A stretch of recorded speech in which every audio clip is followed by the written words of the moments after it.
Sir, Yes. can you put me in a host? Oh, Because I wait, am wait, unable to share. wait.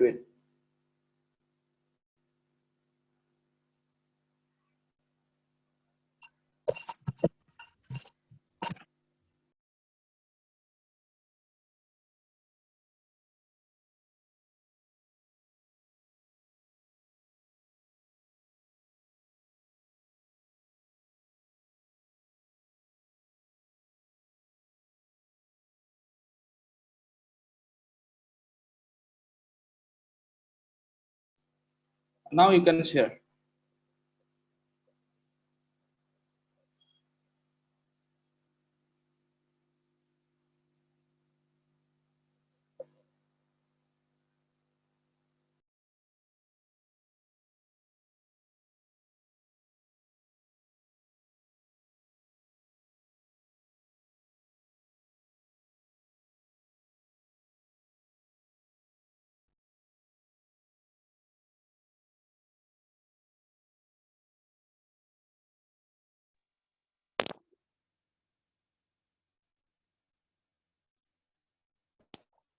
Okay, sir. Am I audible? Yes, you are audible. Okay, sir. So, good morning, everyone. My topic is on interactive waterfall system.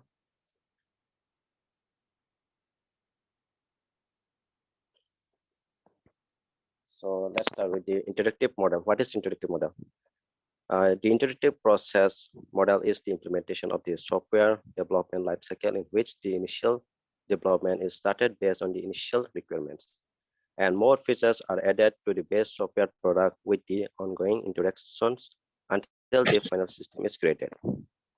So it basically means it is a particular implementation of a software development lifecycle that focuses on an initial simplified implementation, which then progressively gains more complexity and a broader feature set unit of the final system until the final system is complete.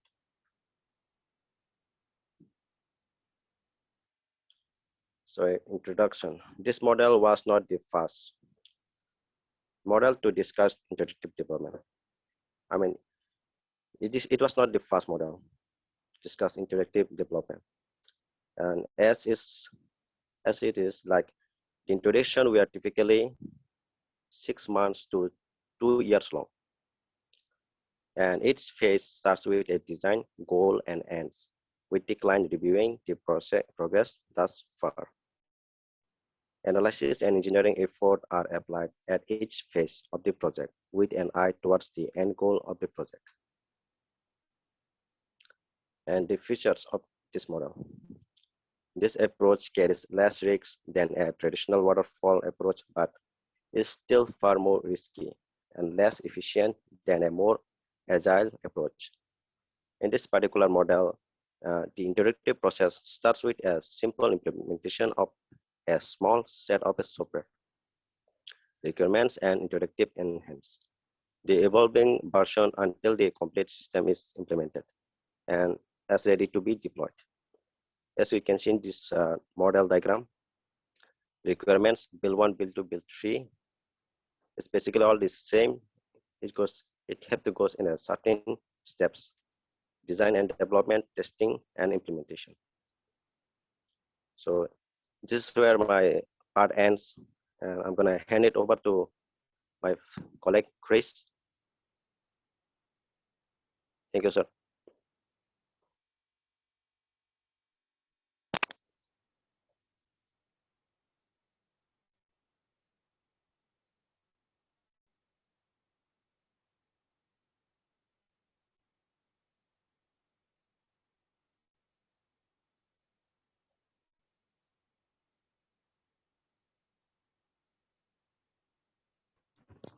Hello, sir. Good morning, sir. Am I audible, sir? Yes, you are audible.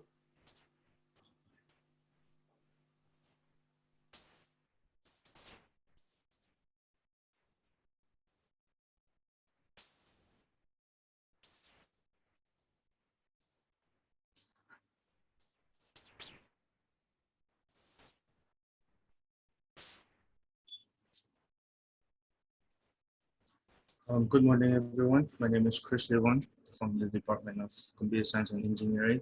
Thank you, Wilson, for presenting the middle half of the presentation. I'll be taking over from here. I would start my presentation. I would take the remaining of the presentation, starting from the advantages of iterative model. Um, the iterative model, the biggest advantage of this model, as I know, is that it is implemented during the earlier stages of software development process, which then allows developers and testers to find functional or design-related flaws as early as possible, which further allows them to identify or correct the mistakes and take up measures in a limited budget. And there are much more other advantages or benefits from this model, and that are this model produces a working software much quickly and early during the development process during SDLC. And this model is very flexible, which means that while the development, we can add anything that we want, any functions that we want that can be added into it. And next, this model is cheaper and it costs less to change the requirements as compared to other models, as it doesn't need to be a much budget oriented model.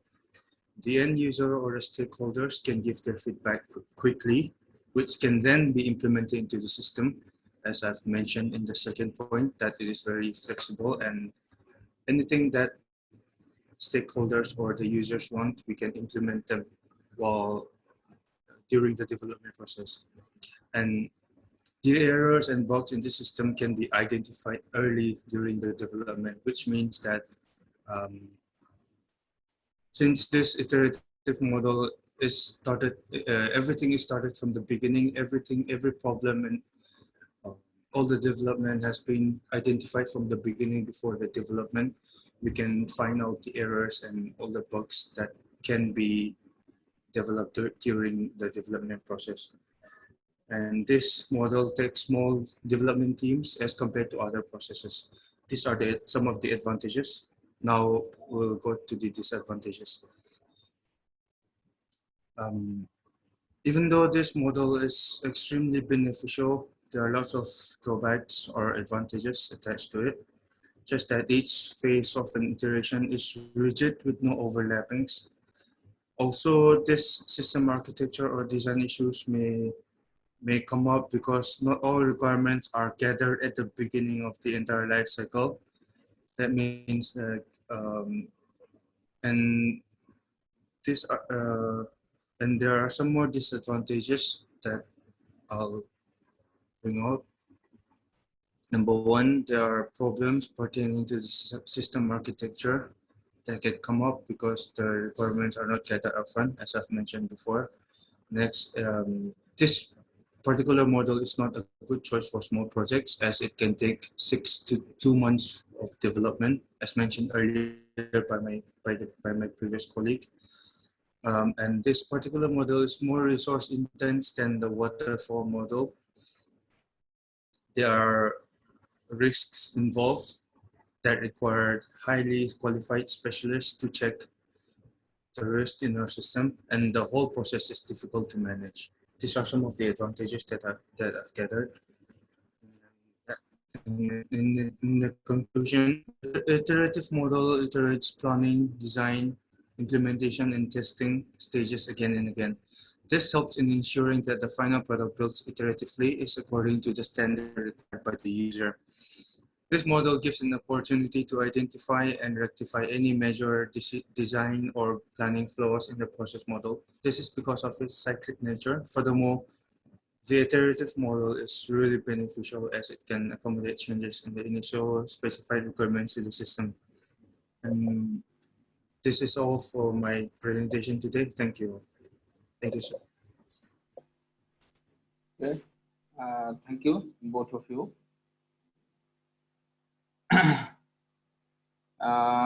My first question to both of you that first of all, it is not interactive, it is iterative.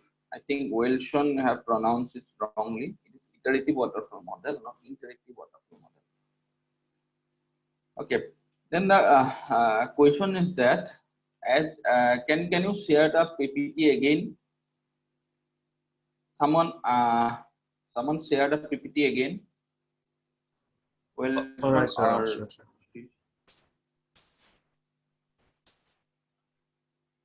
don't no need to close it immediately, All right, sir. because uh, based on the PPT, the examiner may ask some question. And one more suggestion to all of you: when you prepare PPT, add page number. When you go for a presentation, when you prepare a PPT, it's better to give the page number, not in the cover page, like suppose topic on presentation or not in that page, but after that, after the content page.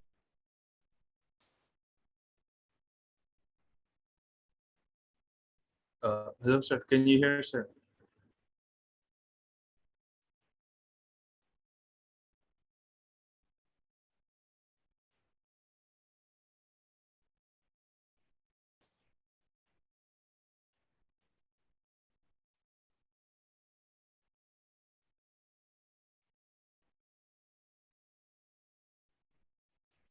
Hello, sir.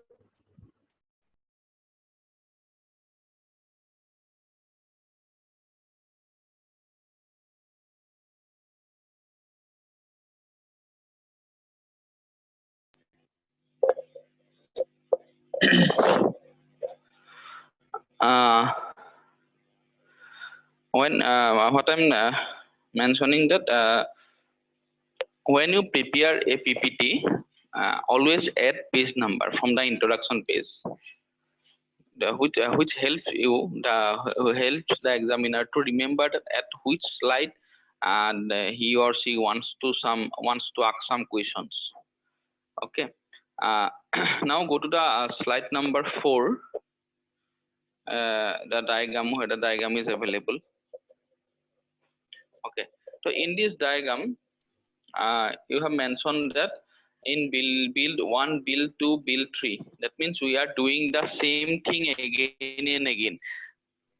That means design and development in build 1 also, design and development in build 2 also, design and development in build 3 also. Similarly, testing is also repeated multiple times. Implementation is also repeated multiple times. So can you justify these points, that how these points actually benefits this model?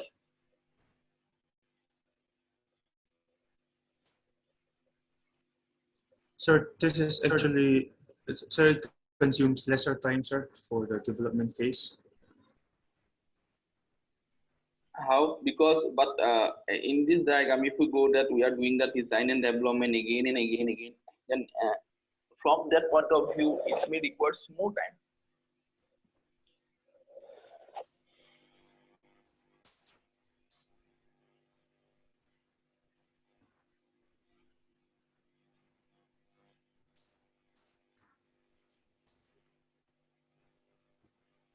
Anyone? Wilson or Trish?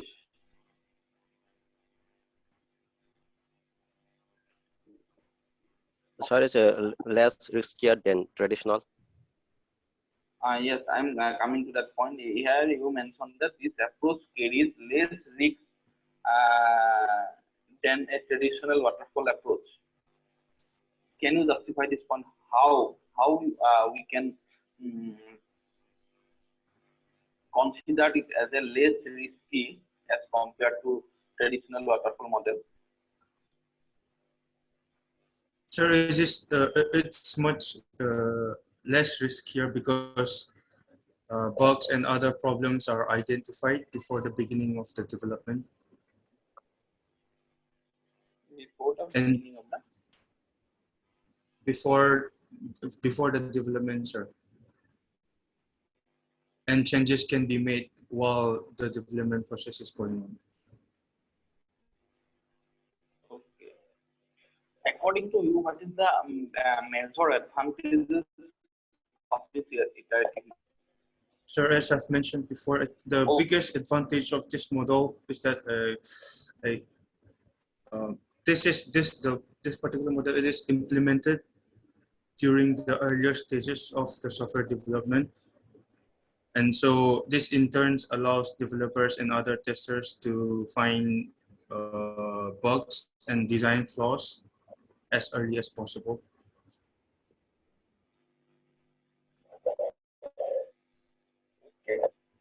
Okay, thank you, both of you. Thank you, sir.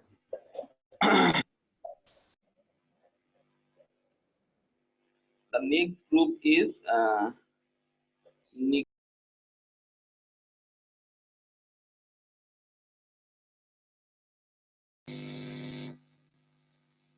Nikhil and Chandrasekhar,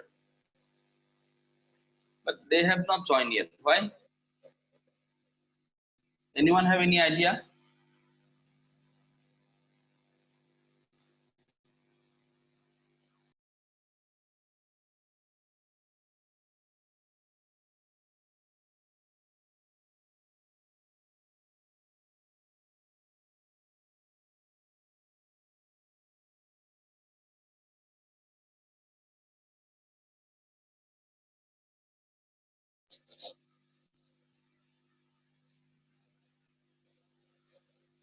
I will mark them as absent. They will lose 10 marks from their sessional. That means the fine. From that point, for them, from Nikhil and Chandrasekhar, the internal assessment will be out of 30 only. 10 marks will be deducted.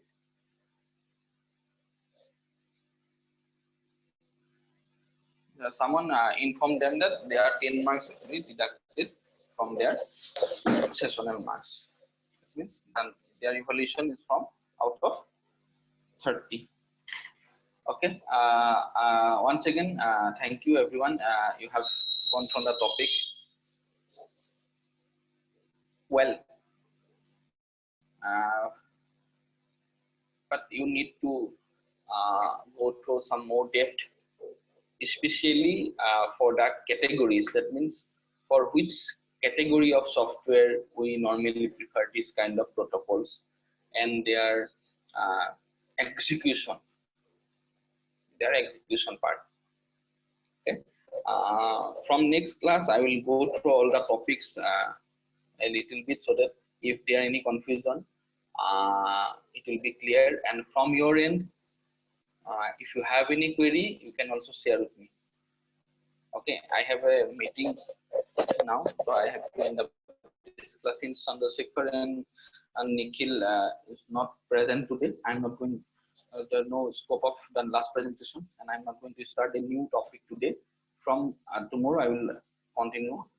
Tomorrow, I think you have exam. So after exam, I will continue the discussion.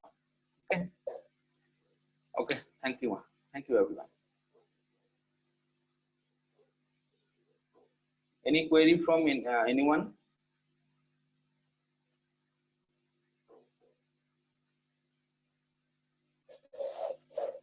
Okay. Thank you.